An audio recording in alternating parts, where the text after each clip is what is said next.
Good evening and welcome to Gibson's Bookstore Remote.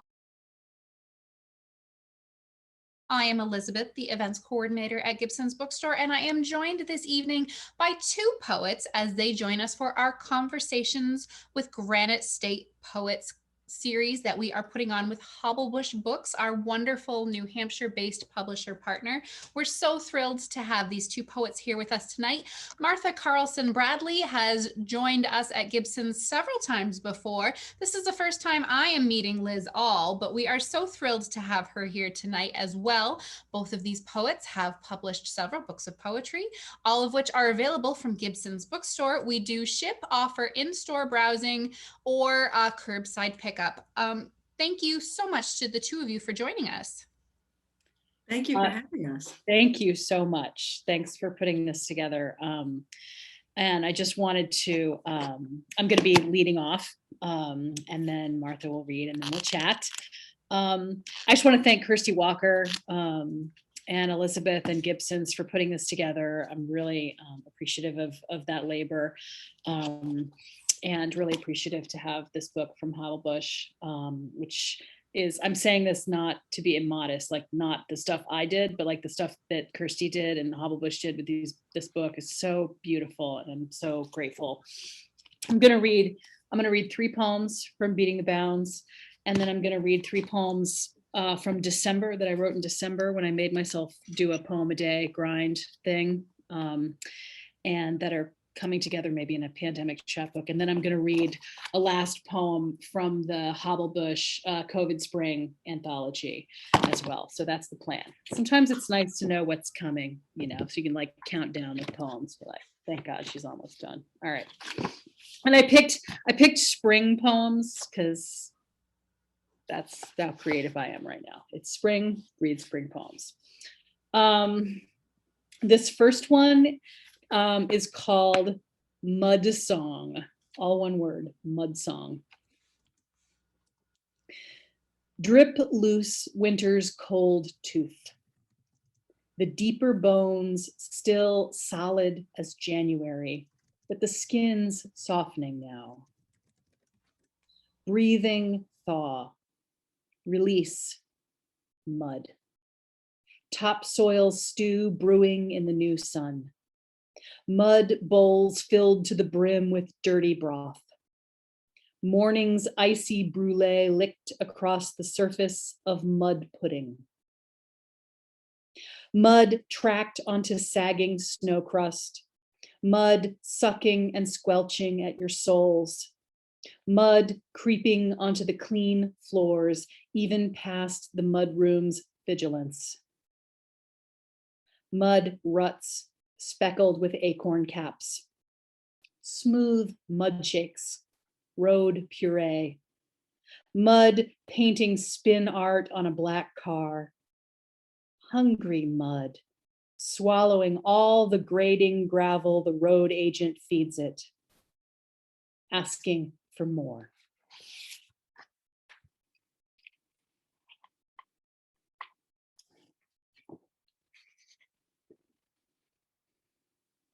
This was inspired by a stay at Plymouth State University where I teach their Loon Lake camp. This is called Caretakers. All winter, shuttered up snug in the dark of the 3-season cabin, the mice own every corner and sill, each crack in the paneling, each saucer in each kitchen cupboard.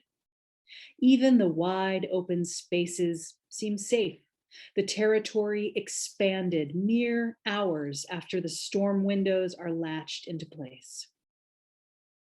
When the doors and windows are opened to the fresh breath of May, the evidence of them is swept roughly away, emptied into the cinder pile. Throw rugs are snapped until the sunlit morning air is thick with winter's sheddings.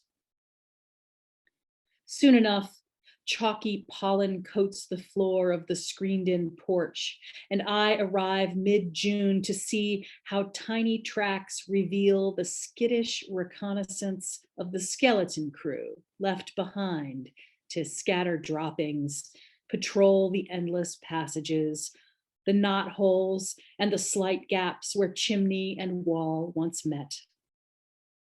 Garbed in cobweb and pollen dust, they draw straws to see whose turn it is tonight to make the mad dash across the kitchen floor as I rinse a bowl. They're the townies, skeptical and surveilling, and I'm the flatlander renting for a week, indulged for the crumbs and scraps I bring with me, my tax, my tithing. For 6 days, our territories overlap, our boundaries blur, and it's never fully agreed who's intruding, who belongs.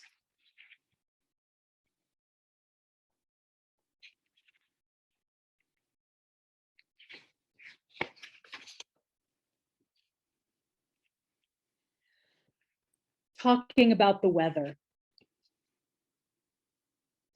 I can't recall now what the almanac promised, how March came in, or whether a lamb let the screen door slam on its way out. But today, April's turning cartwheels, a bright blue wind fluffing the forsythia's new dew. Before 8, we're raking the last of winter's trash from the weary lawn. Slimy leaves, wind-stormed branches, pine cones, pine cones, pine cones. Even the old timers are suckered in, and the engines of their chippers echo through acres of pine and poplar. We all know we could still be hunkered down, chewing on the frayed ends of our cabin fever and laying hopeful wagers on ice out. But the lake's unlocked and the air scrubbed clean by one last thin snowfall, which we called late because we hit 80 weeks ago, which we called early. It's all relative, of course, the late and the early, the patterns we imagine, the seasonal routine we embellish, all the talk we make. The heat we think we're ready or not ready for. The cold that always and never surprises us. We coo in pleasure and praise at the one brave leaf on the baby rhubarb, as if we'd ministered all winter to that patch of earth. We congratulate ourselves as if we were the geniuses fueling the pale green fingertips of irises and lilies inching up through the leaf mulch. As if we invented spring. We breathe deeply, a little high already on a brilliant and necessary amnesia.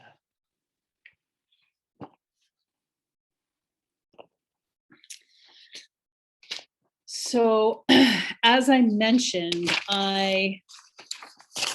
early on in the call, I found myself pretty blocked as a writer, as a poet during most of the months of the pandemic, and for a number of reasons. But in December, I made myself sign up for a poem a day commitment, sort of an accountability thing, just to, I'm so sick of myself being like, I'm not writing anything. So I made myself write some stuff.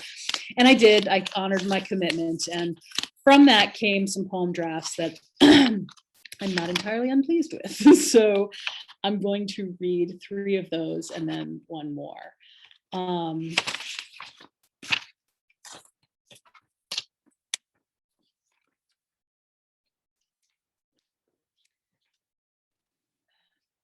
This is called Tired. Today, I am tired in this house of my body, tired of my body in this house, of joists creaking and joints throbbing with winter, hair medicinally thinned alongside my blood, 1 pill, 2 diminishments. Another day of trying to know or care which spots are just the marks of age versus which are trying to tell me something about an unwelcome vigor afoot, a sinister mold blossoming. So tired of my indecisive uterus and its strange products, exhausted by the splitting fingernails, the receding gums, the bruises where that thinned blood pools.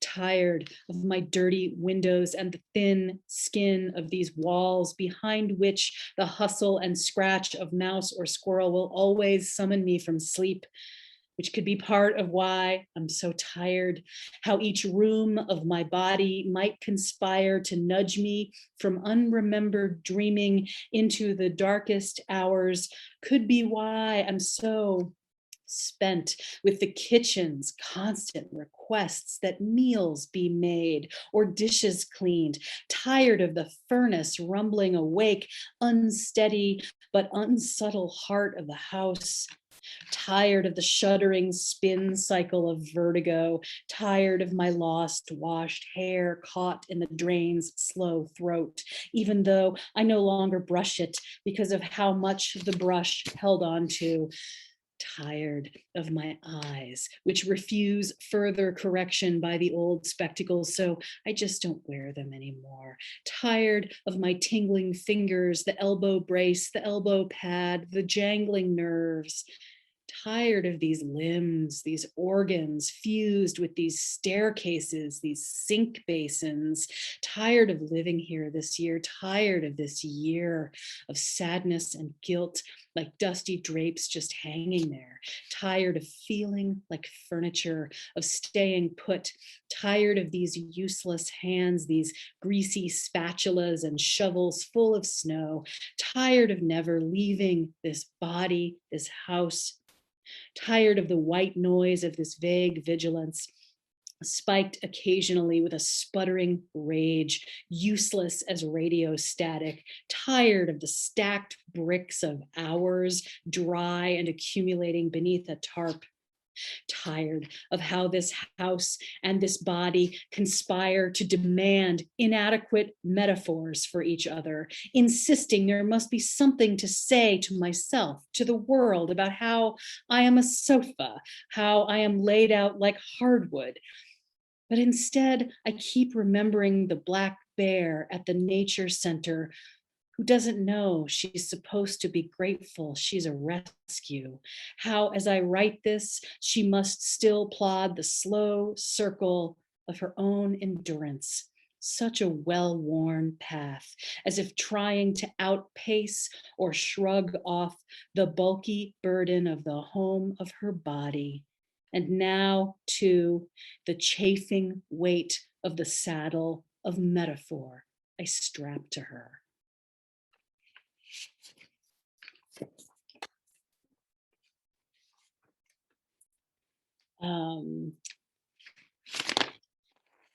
So the second one I'm going to read because Matt Cheney sent me an email with a really great, dangerous link to all sorts of beautiful books, unaffordable, unattainable artist editions. And so when I got that, I was still sort of trying to think which ones of these I might read. And y'all, I haven't read this one before. It's a weird little poem I'm going to read you. Matt Cheney tempting me into the weird, as always. This is called The Book. I borrowed it from the library in the before. When I open it, it exhales like the freshly cracked tomb of a pharaoh, the rarefied air of before, a brief bloom from between its pages, that smell of book mold and poetry. I've renewed it twice online. I don't want to give it back to the stacks until after, even though my belief in after feels foolish. What am I holding on to when I hold on to this book of poems? But the librarian renews us, the book and me, even at a distance. The book was recommended by someone who was teaching me with his recommendation, saying my work reminded me of hers, and so, of course, I should read her work, my poems like her poems. Some quality. I forget his words. Did he know somehow that I would forget this year how words could betray me? How in that forgetting itself lurked such a betrayal?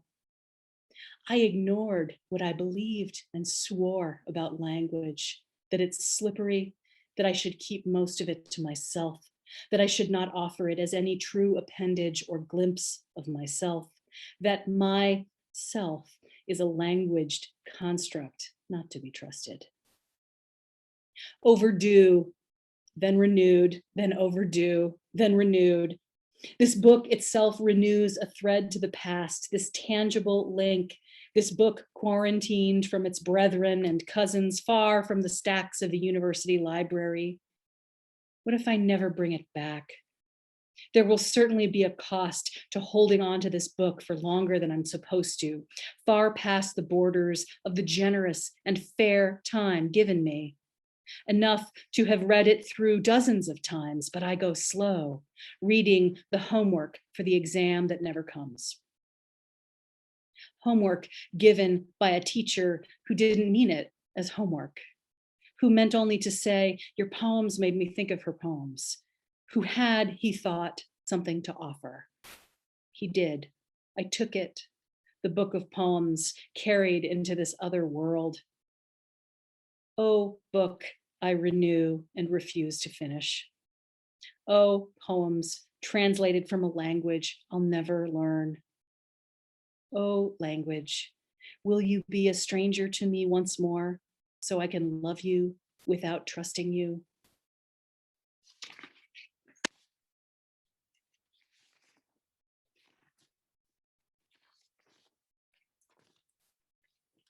All right, got one more from this new batch, and then I'll end with the one from the anthology.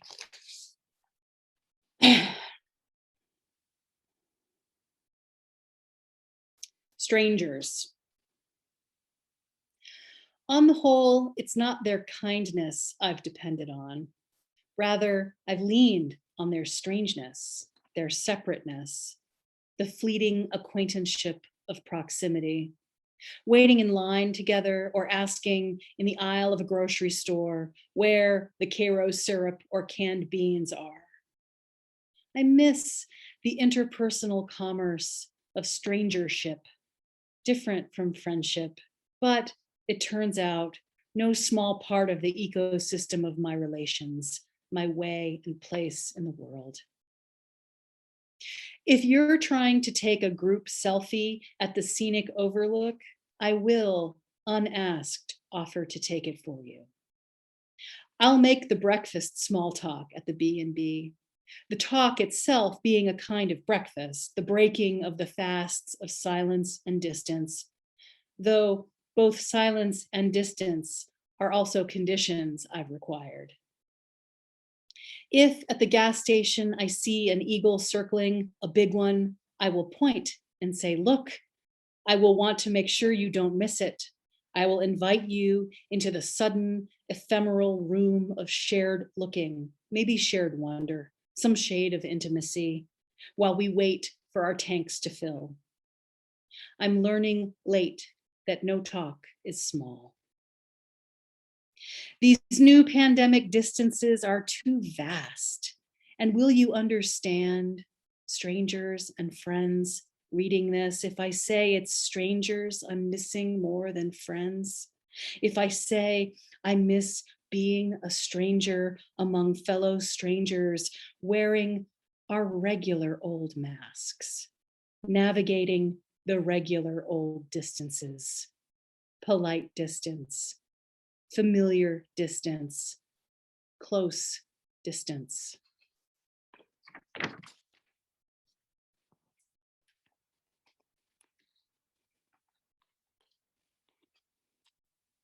I really was so grateful for the opportunity to participate in this beautiful anthology, which is also available from Hobblebush Books.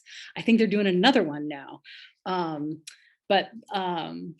Such a pleasure to be in here with so many poets whose work I admire, including a couple of former students of mine. And I just thought that Hobblebush did a really great job with this.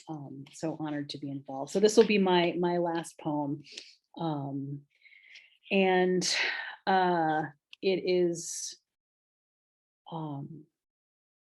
it was written a little more than a year. I think it was a late March poem, late March 2020.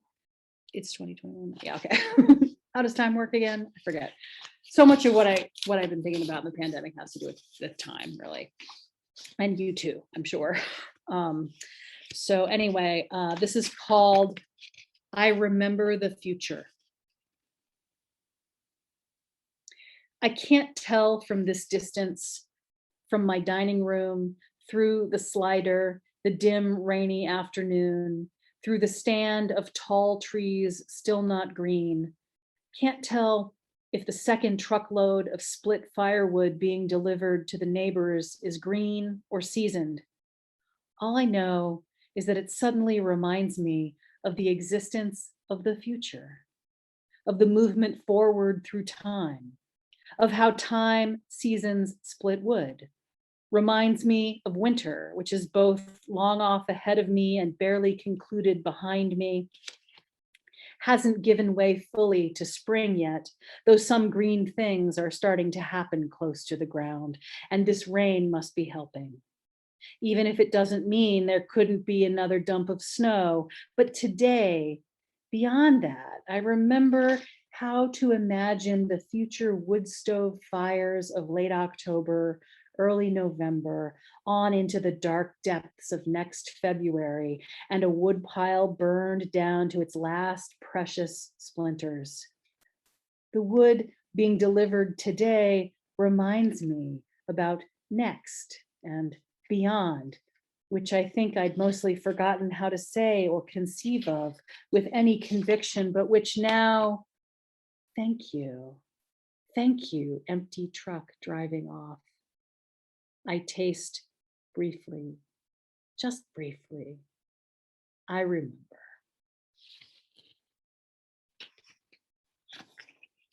Thank you.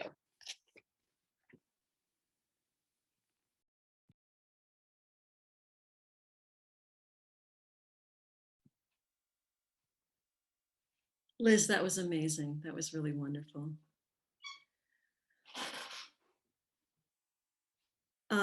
So I guess we're shifting gears. Let's see. I also want to thank Elizabeth Jewell and Gibson's for hosting us, and Kirsty Walker for working to create this reading. I also want to give a little shout out to Gary Metris at Adaster Press, because I'm going to read from one of the chapbooks I've published with him. I also just want to show what a beautiful job Hobblebush does. I was so delighted with the design of the book. So Begin with Trouble, I'm going to read 4 poems from Begin with Trouble, and then I'll read 5 poems. They're shorter, so from If I Take You Here, from the chapbook. Begin with Trouble was inspired by the 1727 edition of the New England Primer, which is basically a textbook for little Puritan children, as young as 3, as old maybe as 12 or so. And the Puritans had a very, what seems to us a very heavy view of the world. You were either, from the beginning of time, God had already decided who was going to be elect and go to heaven, who was going to be damned and go to hell. And I just was taken with the idea of what is that like to grow up in a world, to be a tiny child in that kind of world. Also, the New England Primer is very famous for an illustrated alphabet. So, you know, A is for apple, B is for banana. So in the Primer, it's A is for Adam, you know, and it's mostly biblical stories. So in this book, there are different speakers responding to these illustrations. So I'm going to read the first one. It's called Woodcut A. And the little poem that goes with it in the original Primer is, In Adam's Fall, we sinned all. And this is a reaction from somebody named Martha from the 21st century. Free of clothes and private parts, the human boasts a mop of curls and reaches out to calmly touch one leaf, sleek as a viper's head. The apple is hiding. But the serpent, a muscular S, winds round the tree and grips the tip of his tail hovering. If it's Adam here who's tempted to bite, where is Eve, persuasive, her own misdeed already done? If this is she, spotless, the trunk of her body more blank than a child's, it's not Adam we see falling to taint us all, not yet. Sin, nevertheless, launches this stretch of lessons. The wide-eyed serpent waits, his whole length flexed.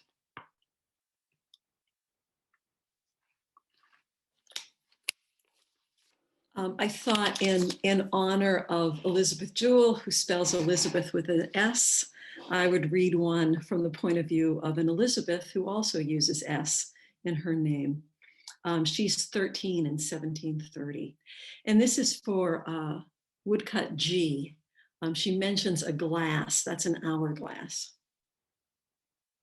As runs the glass, man's life doth pass. In printed hourglass, the sand fills half the upper, half the lower globe. Time for once poised mid-fall, unpassing, at least on the page, while every second leads us to the blessed end of lessons. Our door swings open again, the path to the pasture short but sunny. Woodpeckers laugh from the hill. In the barn, the scythe hangs waiting. In root cellar, potatoes try to sleep. But sprouts, white as maggots, wiggle up, fat with health from each blind eye. And they climb as sunset burns behind maples whose buds keep swelling. Springtime will not be denied, nor resurrection of leaves in their own green flesh. So it's a springtime poem too. It's not quite our springtime. This next one is from Woodcut J, and this is a response to the book of Job. As many of you probably already know, Job is sent affliction after affliction from God, basically to see what he'll do. And this response, the person who's responding this time is Mary. She's 30 years old in 1727. This is also the year when Boston had a terrible earthquake, a very strong earthquake, which was very frightening. Job feels the rod, yet blesses God. Losing riches, children, a body free of boils and pus and pain, once deprived the outward signs of grace. He wore sackcloth on skin. He defiled his horn in the dust. And Job heard Jehovah calling from the whirlwind. Where wast thou when I laid the foundations of the earth? Declare if thou hast understanding. Above Job, a sky of lines. Behind him, a house. And smaller shapes are barns in the distance or gravestones up close. One large, elaborate block might be a church flanking a common like ours, the place we bless the Lord who tests us.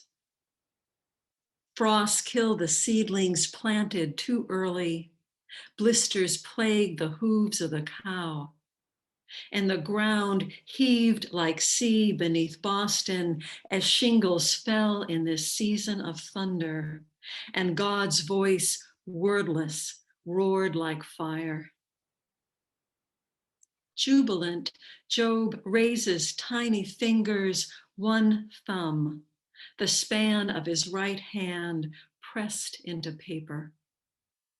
And beaming on his knees, he closes eyes in prayer and gratitude. His rough sleeve ripples like silk.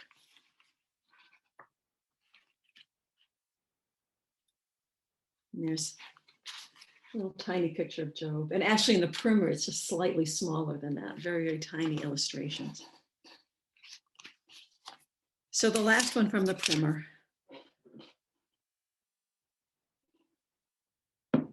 is Woodcut M. This is a response from Seth at 13 in 1729. Trying to think if there's anything. Oh yeah, the other thing about the Puritan worldview is that the second coming of Christ could happen at any moment. And it's sometimes called the day of the Lord, and it's sometimes called the day of doom. And it's frightening because when Christ comes, all the elect will get sucked up into heaven, and all the damned will spend a certain amount of time suffering on earth and then go to hell. So depending how confident you are in your own election, it's an intimidating idea. And the little verse that goes with this one is, "The moon gives light in time of night." Even the day of the Lord will come as a thief in the night, maybe moonlit. On every door and iron latch will cast a dull gleam, and not a stone in the great road will hide itself, betrayed by shades of silver. But the moon in our primer, the ink of its eyebrow distinct from eyelid, the lip shapely, not smiling, offers no judgment one way or the other.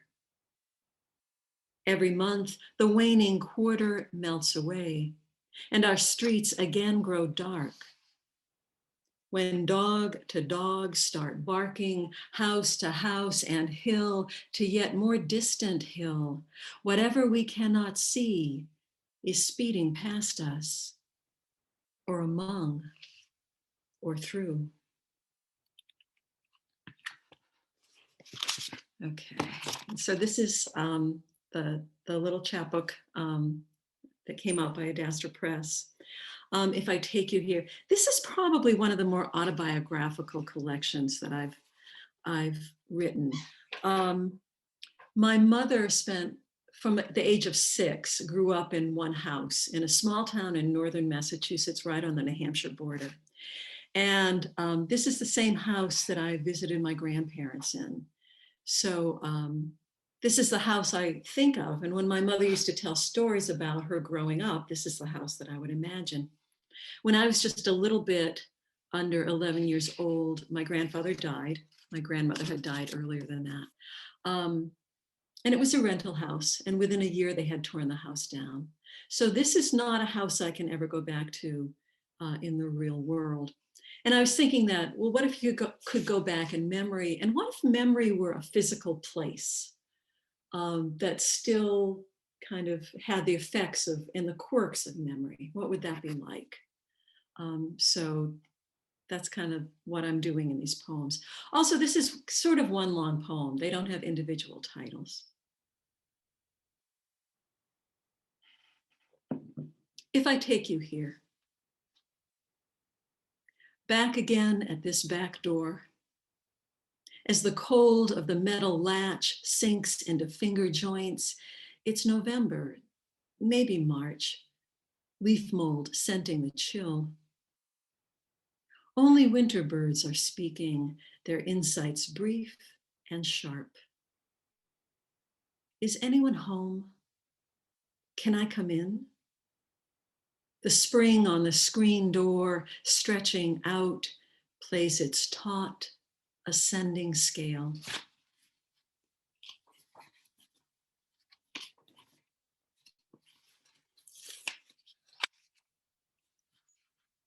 If I take you here, what do I hope? That our eyes will focus in the same direction, low hills for both of us, edging the field? Or here, inside, why should you witness the sofa too formal to sit on, Victorian horsehair, or the Timex watch as it ticks on the bureau, the tips of its hands green with radium? My grandfather's bedroom, narrow, long as a freight car, holds its one note. half warning, half lament.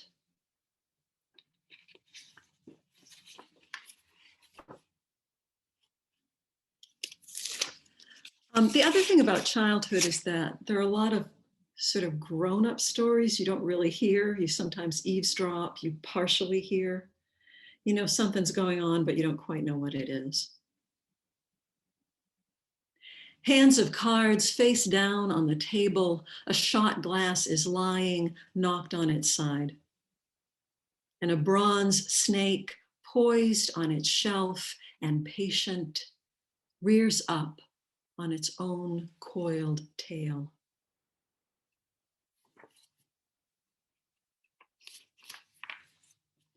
One of the things I remember was in the dining room in my grandfather's house. Way up on a high shelf was a Ouija board. And I remember being very little, and I probably didn't even know the alphabet yet, and just being really fascinated and a little bit frightened of that Ouija board. Exactly the hue of old photographs, the Ouija board says yes and no. And the sun is smiling, but not the moon. One star alone above the cryptic alphabet. The row of numerals, no one adds up. The bottom line, goodbye.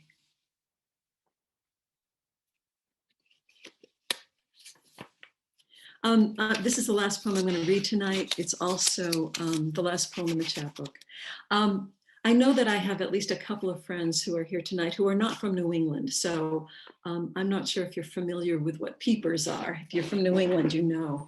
They're basically spring frogs, or they're frogs that you hear in the spring. Their mating season is very early in springtime. And they're very musical and very loud. You can hear them from a distance. Peepers dead for generations sing and the landscape jingles. Their echoes, too small to discern, bounce off the house. As the hills turn blue, gray, light bulbs, decades old, burn in the distance, 2, then 3 at random.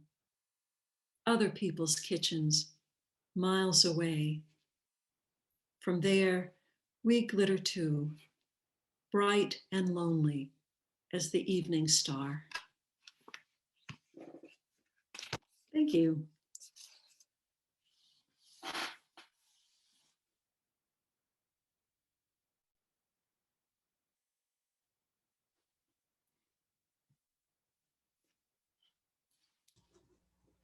Okay, that was really wonderful poetry from the both of you. I did not expect to be emotionally attacked this evening, but thank you for that.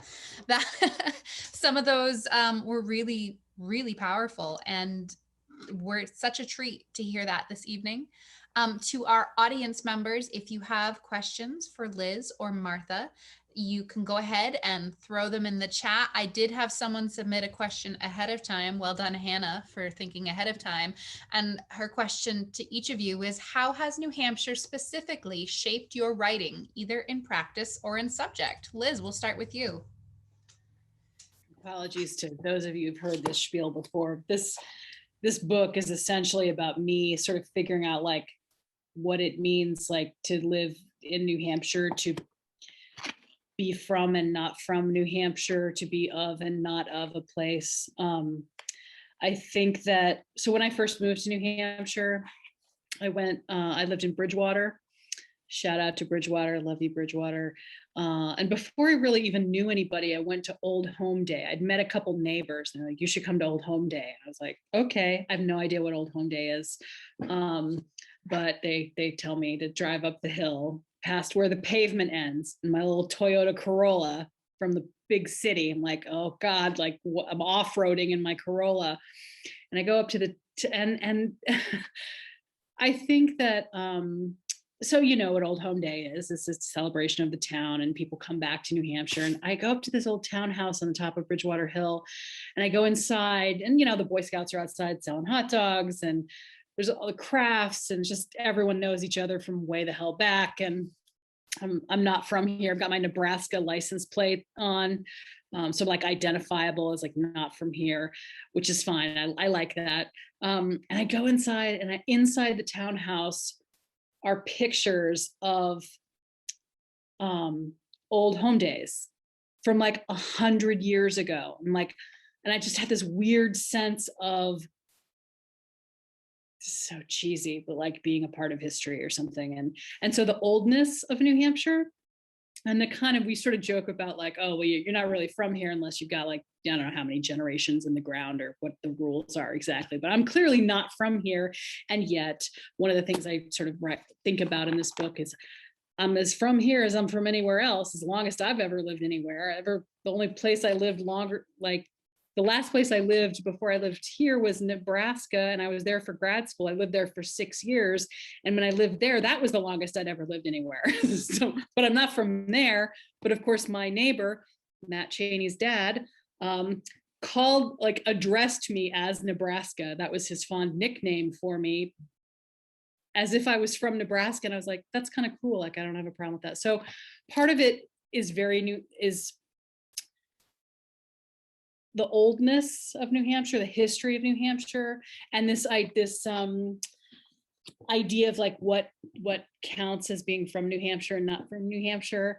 But like stuff like Old Home Day, the springs, this you just like pull your car up next to a pipe coming out of the side of the road and put your jug under there and drink the water. That's different. That was different for me. And the whole live free or die ethos, the whole the old man of the mountain. It's a really unique and wonderful place. And so I think on the one hand, this book is very much about New Hampshire, but in some other sense, it's also like,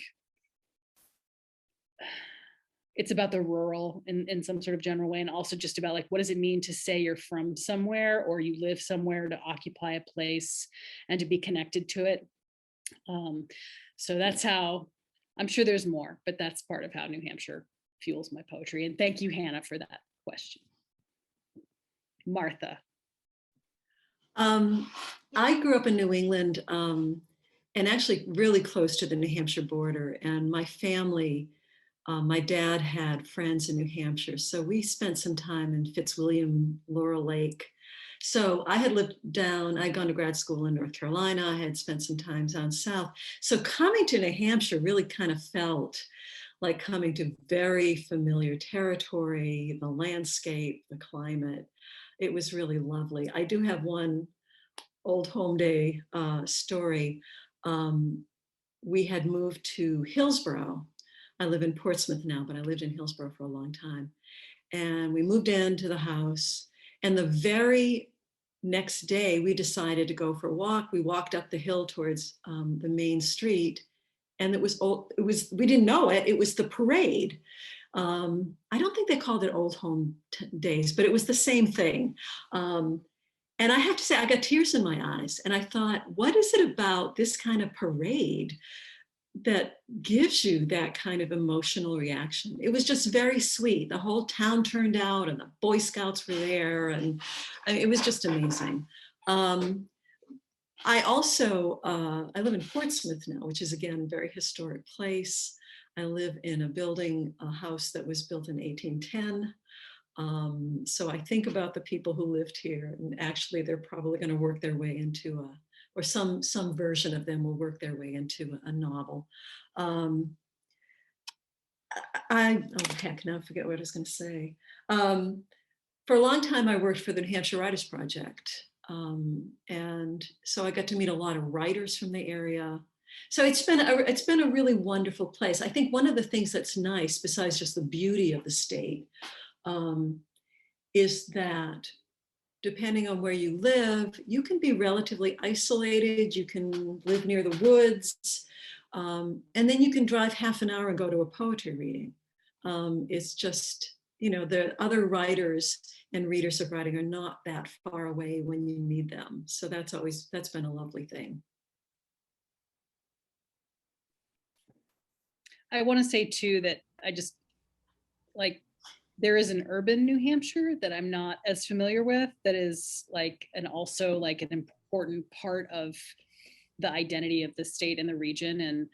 And so in the same way that like when I used to introduce myself to my students as saying I last lived in Nebraska. I'm like, oh, Nebraska, like cows and corn and whatever. I'm like, well, no, I lived in Lincoln. There were 250,000 people in public transportation, unlike these sticks, right? Like, and or this thinking of like the South is all like X and the North, New England is all like that. There's such a great diversity in New Hampshire, maybe not as visible or as in other places.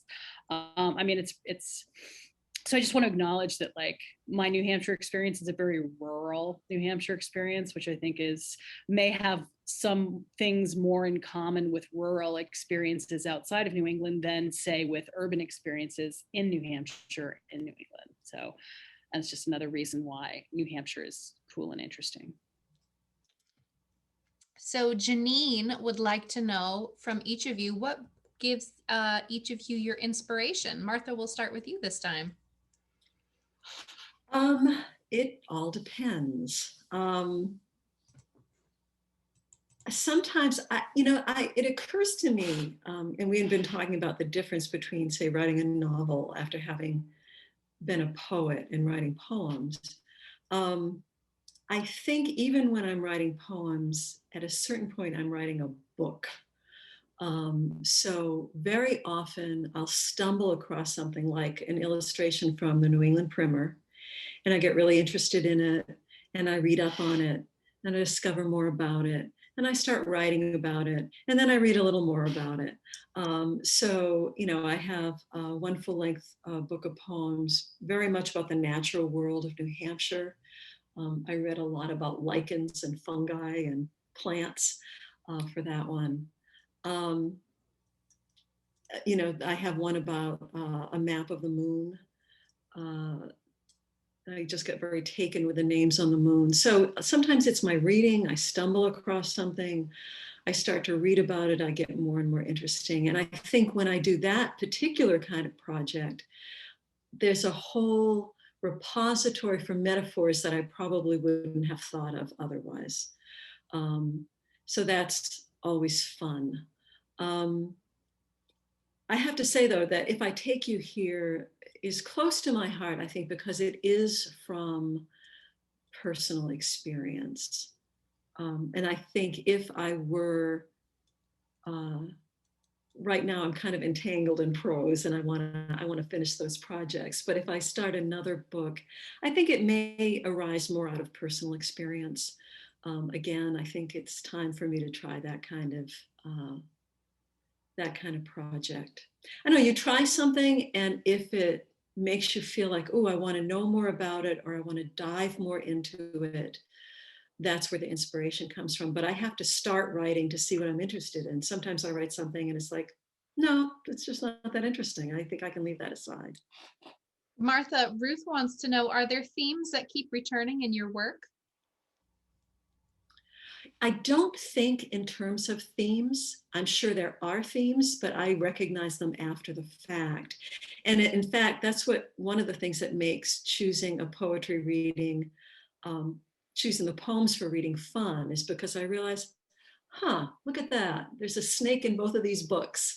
So I'm going to have the snake, and it's a very symbolic snake in both of these books. So I'm going to do that. And I know there's, there are springtime poems in both of those books. So when you do a reading, you can start to see, oh, I'm doing that again in a different way. But I don't start out with themes in my head. All right, Liz, inspirations, where do you draw yours from? And I suppose, are there any themes that keep popping up in your work? I think I've moved through different phases. I think one of the things about this book for me was that it a lot of it is about this living. So I grew up, my dad was in the Navy, so we moved every 3 years. And so this idea of like being in one place for longer than 2 or 3 years, I didn't realize until I was here like 7, 8, 9 years, how much being, if I may use the New England vernacular, from away was a part of like my identity and like how I interacted with the world and sort of being somewhat of an outsider. And so staying past when I was used to staying was very, it feels dumb now to say it. Like I didn't realize how much my entire sort of disposition as a writer was connected to not being from wherever I was. Like that was a part of my whole attitude toward whatever material I was writing about. So I think I have a long-term interest in terms of theme and inspiration about place and home and belonging. And what we're saying when we're saying we're from somewhere, what we're claiming when we're claiming a space.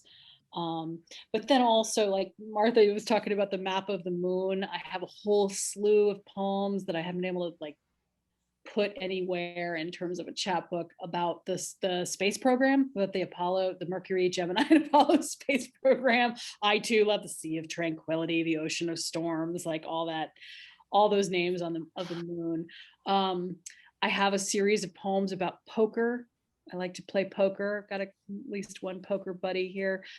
And also I just wanted to say what Martha said about like writing as being a part of figuring out what you're interested in and how you're interested in it. Like you maybe go into the writing being like, oh, I'm interested in this way. And then you're like, oh, I didn't even think that I was interested in this way.